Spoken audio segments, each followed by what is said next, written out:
And now it's time for Analysis, where we examine the issues behind one particular story. And today, Mark Duff looks at Italian TV and asks why so many people think it urgently needs to change. A group of campaigners calling themselves Per un'altra TV, for a different TV, want public television to be politically independent, objective and impartial. One of its leaders is Tana Zulueta, a Green Party MP.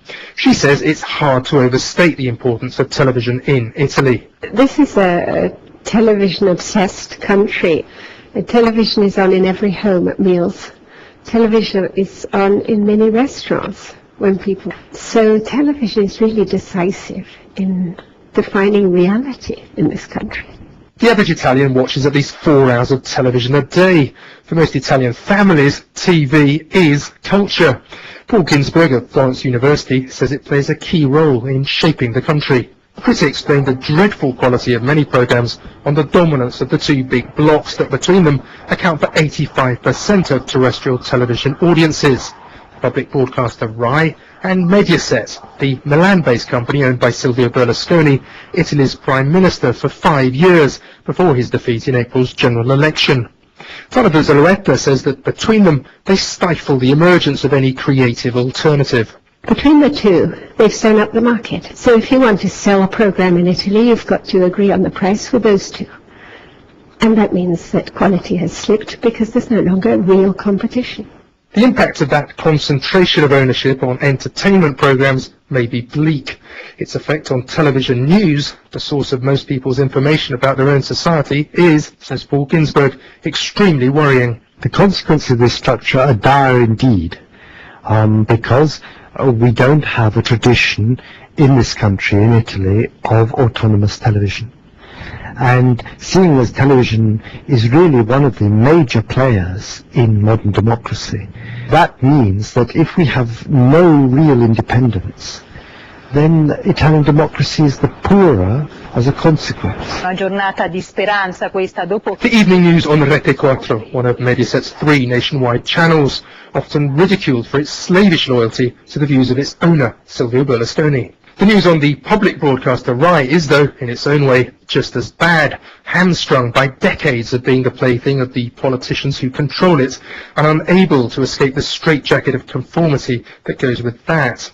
Paul Ginsberg argues that if Italy is to mature as a democracy, that simply has to change. Absolutely, the first thing that must be done, in my opinion, is to transform the nature of newscasting on these public channels. The crucial thing on which the centre-left will be judged is whether it is able to introduce other themes into television news, whether they're able to introduce documentaries which tell us really about how Italy is, what the mafia is about and all the rest. They have to change the culture of information. They don't have much time to do it. They've got to move very fast indeed. Ownership is quite different from control. The bustle at the Milan headquarters of Silvio Berlusconi's political party, Forza Italia, is a world away from the cool silence at Paul Ginsberg's office in Florence. And Antonio Palmieri, Silvio Berlusconi's campaign manager and a Forza Italia MP, sees things very differently. And the truth is on air. He has a point. Many of the best satirical programmes, such as they are to be found on Mediaset channels and happily poke fun at Mr. Berlusconi as well as at his opponents. That said, though, some commentators have seen their television careers cut short after Mr. Berlusconi took umbrage at their remarks.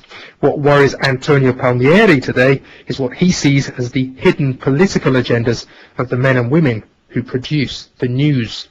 There is a question about democracy.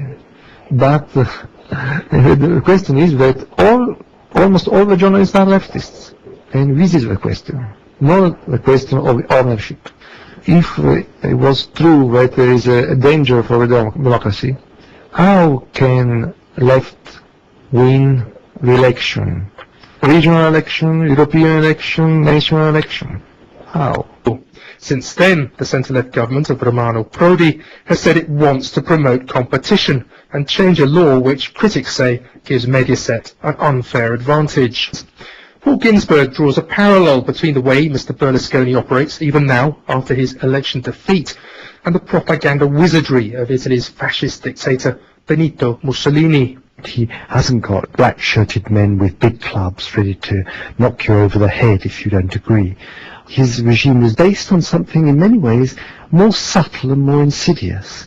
That is passivity, and more or less chloroforming the people by the means of endless appeals to consume, to work and spend as the prime activity and motivation of life, and to allow the politicians to get on with the job.